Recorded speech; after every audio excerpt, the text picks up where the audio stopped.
Alam niyo ba, napakahirap magbago. Totoo, talaga. Ang hirap magbago, mga kapatid. Minsan, hindi ko alam kung dumating sa punto ng buhay niyo yung mga ganitong reflection. Ako kasi, madalas na nararamdaman ko to every time na I feel down. Pero siyempre, nandun yung grace of God. Paano ba talaga ako? Paano ba talaga ako ganyan? Minsan naku-question natin yung ating mga sarili. Bakit ganun pa din? Bakit ganun pa din? Ang ating mga actions to the events, no? Ganun pa din. But, brothers and sisters, the truth is, hindi po natin kayang magbago ng sagada natin. So, kailangan po natin mga kapatid ng pagbabago na hindi sa sagada natin. No?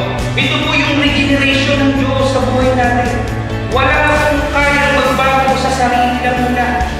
Dahil mga kapatid, kailangan po ng pagbabago, no? Na nagmumula sa Diyos. At hindi din po, sige, ganun pala, Pastor. Diyos pala nagbabago, bakit hindi na lang baguhin ng Diyos